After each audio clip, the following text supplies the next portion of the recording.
when I'm composing something, that's my motivation, is to get through this terrible part of composing the piece so that I can later enjoy arranging it.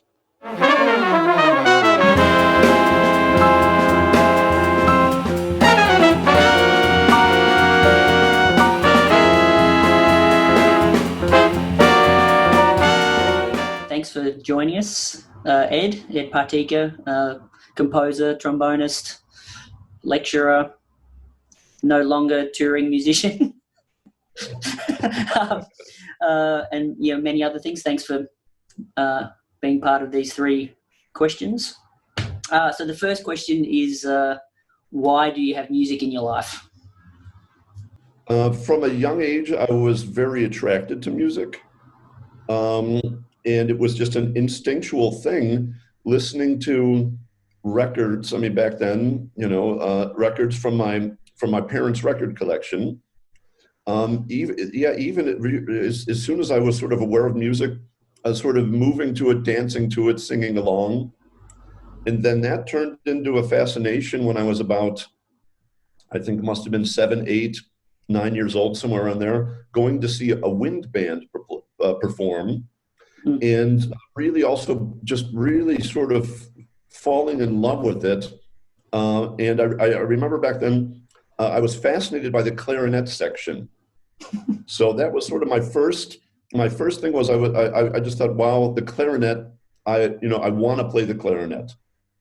And in America, in the States back at that point in time, I don't know if it's the same anymore. But back then, the way you learned an instrument was through school. So there was a school band, and the school also offered lessons. And what happened was, I told my parents, hey, I'd like to play an instrument, play the clarinet. And basically what happens is a salesman from the local music store came out, and there was an evening, and he did an instrument demonstration. Sort of, and it was, his job. I mean, I'm sure he couldn't play the instruments very well, but he was sort of a salesman, a good talker, and he could sort of get a couple notes out of all of the instruments. So he started with the flute, and then the clarinet was second. And then, so I was like, oh yeah, hey, I want one of those. And then he moved on to the saxophone and the trumpet and the French horn and all that. And then he got to the trombone. He played a couple notes on the trombone. And then that was it. I forgot the clarinet and everything else. I was like, okay, got to get one of those. Thank goodness. Yeah, exactly. It was sort of like a love at first sight sort of thing. And then my parents were really happy because trombones were cheaper than clarinets, so they were happy. It was sort of a win-win situation. And then starting in the school band, I was just very lucky to have really good teachers, people who were very encouraging. And then after that, this sort of love of music just grew, being in, playing music, and then really being very lucky to have nurturing environments where I could do that. And then that sort of continued. And then at some point in time, when I was in high school, looking to study something, it seemed at the point like, okay, well, I enjoy this. Why not try studying music? And at that point in time, it was also very, very unclear, is it even possible to make a living in music? Of course, getting a lot of pressure from my father not to do it. But still just sort of saying, okay, well, I'll try it and see what happens. Was there any other options like that you were considering around that time, or was it only music? Yeah, well, I mean, my father was pushing me to go into electrical engineering. Because that's a career where you can get a job. But so that was always sort of going to be the fallback thing. But I've been lucky enough not to have to fall back so far. Yeah. But who knows? I mean, who knows how things are going to be? I mean, I might better go get some other jobs. Books, yeah. Yeah. No, but like I said, it was sort of I was also lucky enough. Just the whole idea was, okay, I'm going to try this. This is something I really like to do, and try it and see if it works. And like I said, it did. So and since then, music has basically just been at the center of my life. And so for me, it's just assumed, you know. I mean, I don't know how I could live without music, because I mean, it is sort of you know, we're as musicians, you know, we play gigs a lot of times for free or for very little money, you know. And I think we're one of the few career groups that, you know, like, you know, I don't know any plumbers who go out on the weekend and, you know, for fun, they play in an amateur plumber, they, you know, they build toilets for fun on Sunday mornings, you know, with some friends. But like we play in rehearsal bands, and, you know, we'll go do tours and do things, or, you know, just play because it's not only our career, it's also our passion. And it's a hobby, and it is sort of this all-consuming thing. But I don't see that as negative. You know, I see that as positive, because I think also what we get as human beings from music is also, you know, it's just incredible. So so for me, it's basically, I mean, it's a total, I think it's a total cliche, but, you know, music is my life. No, but it's I don't know, but I was just lucky enough to have something to do as a career that's fulfilling. That also you can share with people, and you can pass on to the next generation. And, you know, also this whole mentoring thing, I think that is very important. I've been extremely lucky over the decades to have really incredible people who were my mentors. And I just feel also as an educator trying to pass that down to the next generation, you know. So it's also, you know, it's a living, breathing, music is a living, breathing organism, I think.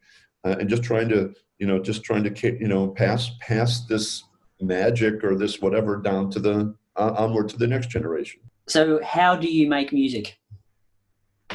Okay, speaking as a writer, you know, because I mean, right now at this point in time, most of my music, the music that I create, is not music that I create by playing. It's music I create by writing. And then, of course, you know, so basically, the two processes: arranging music or composing music, I guess. So those are, and I guess I look at it a little differently, of course, because if I'm arranging something, and basically the last few years, I mean, most of the work I get to write for writing music, the commissions is to write arrangements. You know, so it's, you know, that's where also for me, that's where the money is, and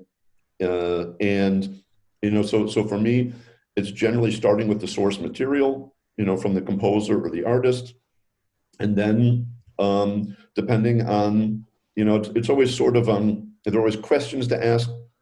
Should this be close to the original? Should it be, you know, further away from the original? And then, of course, looking at all the aspects of the piece, melody. Well, when we're arranging, we really can't change the melody that much. But, you know, what can we influence in change? Harmony, form, rhythm, groove, you know, all those sorts of things. And so seeing it a bit as a creative process, how can I be true to the original?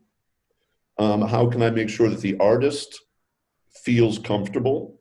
But then at the same time, how can I maybe put my fingerprint on this? How can I maybe make this a little bit more than a cover version? And then, of course, going through and then working through the piece and looking at big issues and small issues, you know, a general sound, the general form, the general idea, the general harmonic palette being used, or the general palette of timbres and textures, so instrumentation, orchestration. And then, of course, in small detail, okay, who's going to play in measure 47? Okay, it's going to be trombones. What is it? Is it going to be unison or voiced out? How many parts? What sort of voicing? You know, so and then a lot of it is just basically changing the focus between small details and then coming out to see the big picture. So I mean, that's another thing. So look, you know, so constantly focusing in to sort of micro details. Is that an F or an F sharp in that bar for the third trombone? And then coming out, okay, looking at the whole trombone section, the whole brass section, the horn section, and the complete band. So, you know, so this process goes on.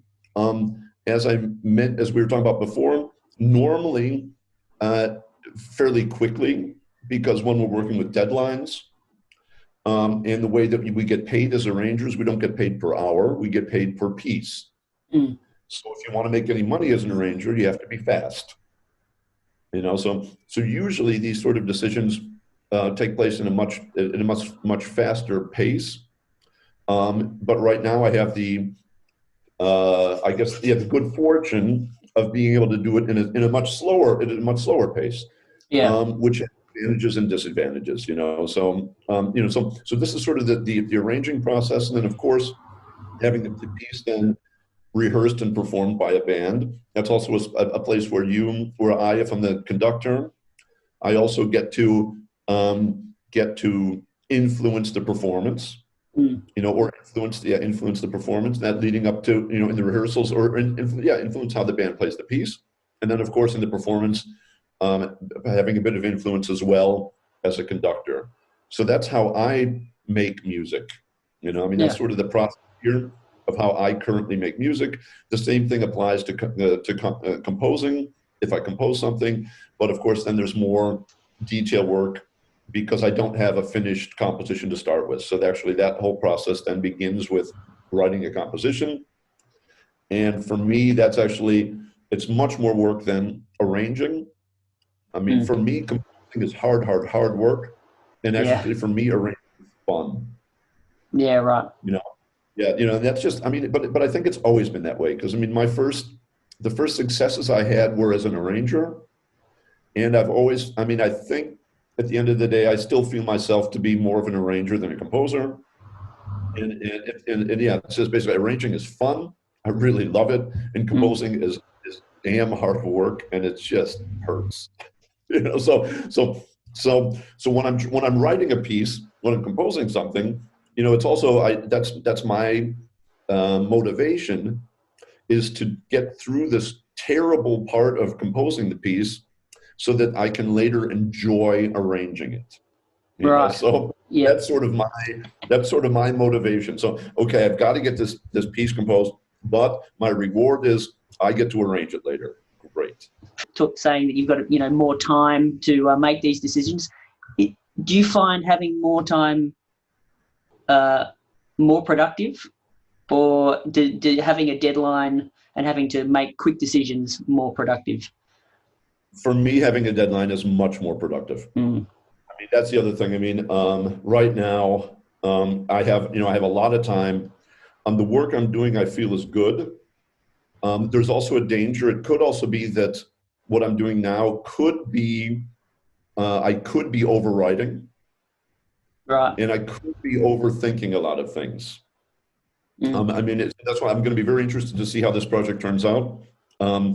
Because I think when I don't have much time, it's basically a yes or no decision. Does this work? Does it not work? Does it work? Does it not work? It works. Move on. Does it? So basically everything gets sped up. And I think a lot of times the impulsive ideas that come out of that, I think, are generally, usually good, really good. They may be a bit sloppy, but but I've had some of my more successful pieces of music, or arrangements, they were written in a very short period of time under an incredible amount of pressure. And of course you go back and then you do it, you do some revision work and you clean it up a little bit. But some of the things that actually where I think, okay, I'm most proud of that, or where other people say, hey, that's some great writing. Those are the things that I wrote, like, oh my God, I have to write this chart in the next 6 hours. And so I think that there's really something to be said for that. And it's like if you read the biography of Nelson Riddle, I don't know if you've read that.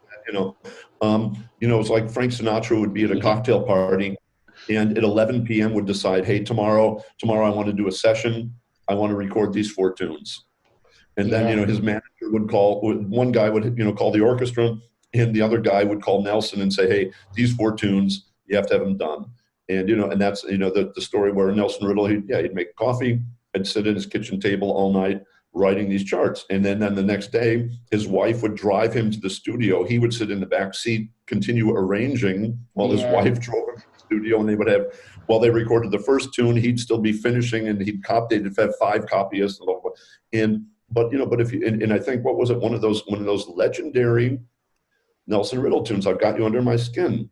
I think that was, some of those were written in that situation. Mm. But then on the other hand, you look at people like Gil Evans, who was a notoriously slow writer, and he's also created masterpieces, of course, as we know.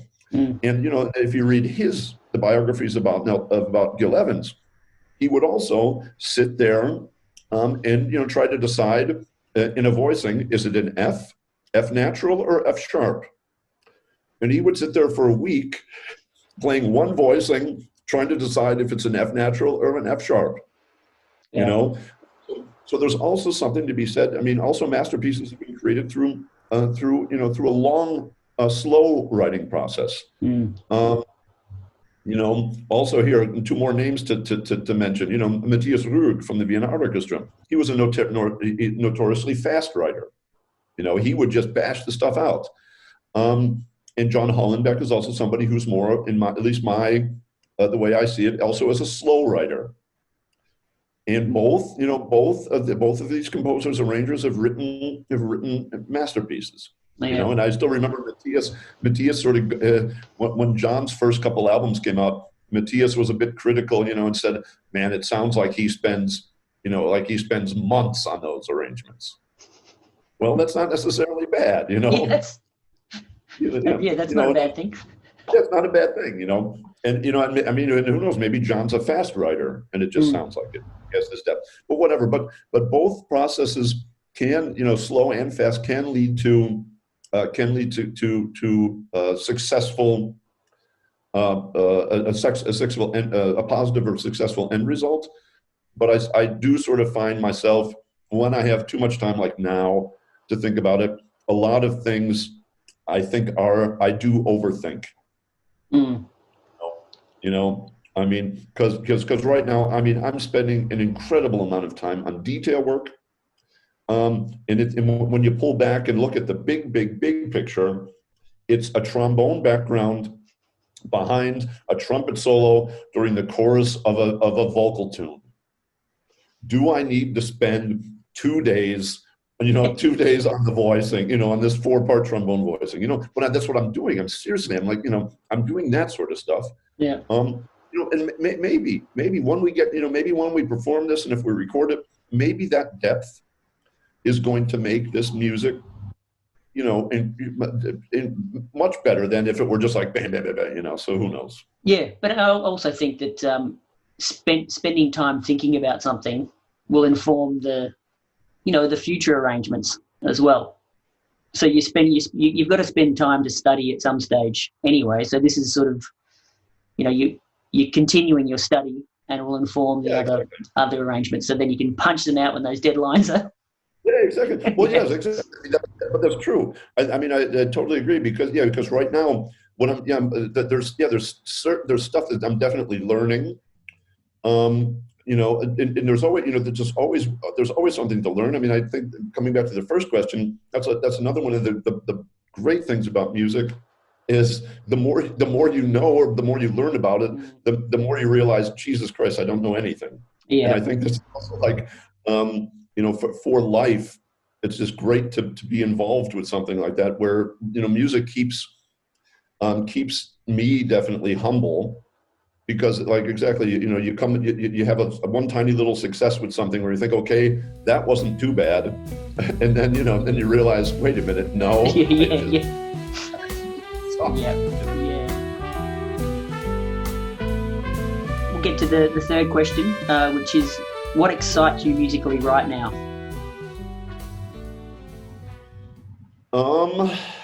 Groove. When the more I get into things, feel and groove are the things that I'm excited that excite me. And it was an interesting. Ronan Guilfoyle. I don't know if you know him. He's a Irish bass player, and he's head of the jazz school in Dublin, I want to say. And he has a great blog about music.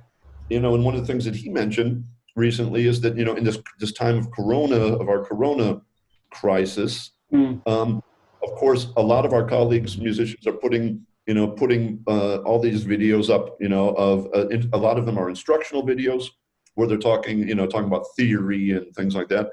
And Ronan mentioned, most of them have to do, with scales, chords, harmony, things like that. But no one's putting anything up talking about feel and groove and time and that sort of stuff. And actually, that's where maybe we need to put a bit more of our focus as educators, because this is also one of the things that I'm hearing a lot of in contemporary music. Everything is harmonically very sophisticated, very sort of advanced. The soloists are all like very impressive harmonically and things like that. But what I'm missing in a lot of music is sort of an honest, authentic groove. So simple things played in the pocket, played with a heavy groove that just make you feel good. So that's also why, when I'm thinking about music, I mean, right now I'm just going back, I'm listening to, Al Green, Bill Withers, who just unfortunately passed, listening to some of his things and listening, for me, always Motown and also Parliament, all this sort of stuff. And even going back and listening to old jazz things, my God, if you listen to how big bands swung in the swing area, the big band era, and even later, we're hearing, at least I don't hear that much these days that excites me in that direction. So, so that's sort of it. So a bit simplicity, groove, things like that. So, so that's what excites me in music. Technical prowess, somebody playing really fast or complicated or whatever, doesn't really touch me, And I don't think it was impressive, I think, when I was younger, but it's not now it's sort of like, okay, yeah, it's a party trick. You can do that, but, why don't you, tell, or I guess maybe telling a story. Yeah. And I think that also comes back to then, talking about arranging music, composing music, the ability to somehow tell a story that's concise, something that leads somewhere, that has a beginning, something that develops, and a concise ending. John Hollenbeck also posted something recently from an author talking about tips on how to become a good writer, a good author, a good writer of words. Oh, okay. And a lot of those ideas are also, can be taken. We can take them from music, this, really sort of one-to-one. We can just transfer those ideas and concepts to music. So that maybe that's sort of it. Telling a story, and continuing to work on everything. Awesome. Well, thanks for answering those 3 questions.